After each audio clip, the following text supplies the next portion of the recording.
basta. Killzone. El legado maldito. Dicen que los juegos antiguos guardan secretos que ni los propios desarrolladores imaginaban. Secretos tan oscuros y perturbadores que, al descubrirlos, uno desearía no haberlos encontrado jamás. Esto me sucedió con un extraño y maldito ejemplar de Killzone para PlayStation 2. El hallazgo inesperado era el año 2029, una tarde calurosa en mi ciudad. Me encontraba explorando un mercado de pulgas buscando juegos retro, cuando me topé con una caja de Killzone para PS2.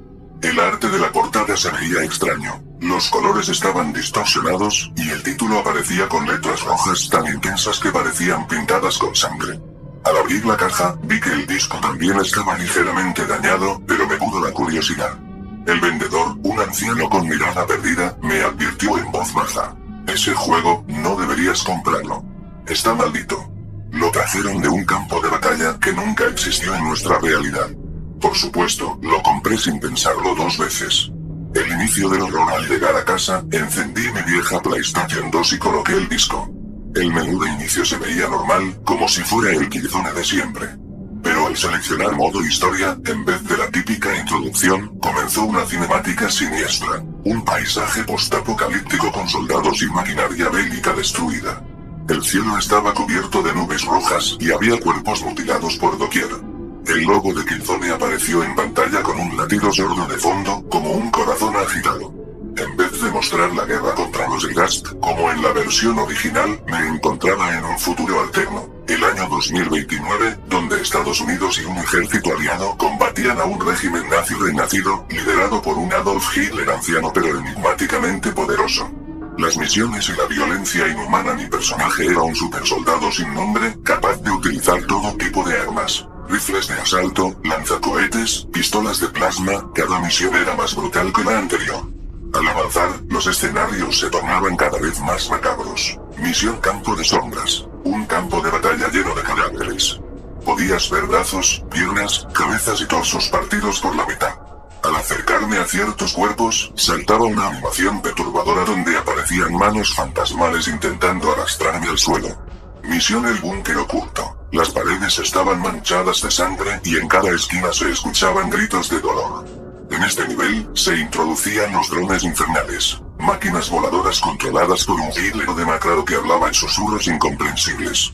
El juego se sentía cada vez más real, como si en lugar de gráficos pixelados, viera escenas auténticas de guerra. Misión El Laboratorio de la Muerte.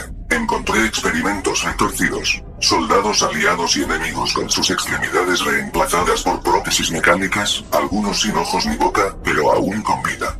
El nivel terminaba con un mini jefe, un científico nazi que blandía un arma bioquímica. Tras derrotarlo, el juego mostraba una secuencia en la que mi personaje le arrancaba la cabeza de manera explícita.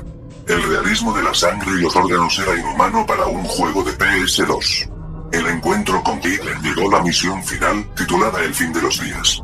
A medida que avanzaba por un gigantesco complejo subterráneo, me di cuenta de que Hitler no era un simple anciano. Estaba conectado a máquinas que le daban una fuerza sobrehumana, mezclando ciencia oscura y tecnología futurista. En el último pasillo, antes de la batalla, encontré un mural espeluznante. Mostraba a Hitler coronado con un halo de metal, sosteniendo el mundo entre sus manos ensangrentadas. A sus pies, millones de cadáveres. Todo el escenario estaba cubierto de símbolos nazis y banderas rotas. Cuando finalmente me enfrenté a él, su apariencia era algo salido de una pesadilla. Ojos inyectados en sangre, cables clavados en la espalda y un brazo mecánico que despedía chispas rojas. Empezó a lanzar un discurso ininteligible, lleno de furia. Cada bala que le disparaba parecía casi inútil, hasta que logré destrozar los dispositivos que lo mantenían con vida. En la secuencia final, mi personaje le arrancó el brazo robótico y luego lo partió en dos con un cuchillo de combate futurista. Fue una escena tan gráfica que tuve que apartar la mirada. El final retorcido en la versión normal de Killzone, uno esperaría un final con un informe de victoria o alguna cinemática épica. Sin embargo, aquí todo fue distinto. Tras vencer a Hitler, la pantalla mostró un desfile triunfal. Banderas estadounidenses y aliados celebraban. Aparecía una estatua gigante de mi personaje en medio de una ciudad en ruinas, como si fuera un monumento al supersoldado legendario. El narrador hablaba en un tono escalofriante. La guerra termina, pero la sangre jamás se lava. El héroe se convierte en mito, y su leyenda se alza sobre los huesos de millones de cadáveres después. La cámara se acercaba a los ojos sin vida de Hitler, y por un segundo se reían, como si aún guardaran un secreto espantoso. Entonces, la consola se apagó sola. Al intentar encenderla de nuevo, mi PlayStation 2 no respondía. Pensé que había muerto definitivamente. Con miedo, saqué el disco, solo para encontrarlo completamente limpio, como nuevo, sin ningún rasguño. Epílogo. El susurro de la guerra. Al día siguiente, intenté buscar información en internet sobre esta versión de Killzone. No encontré nada oficial. Lo poco que hallé fueron foros oscuros, donde se hablaba de una supuesta edición clandestina, creada por desarrolladores obsesionados con un futuro de pesadilla. Según esos rumores, el juego mostraba una línea temporal en la que la guerra y la masacre no eran ficción, sino una advertencia.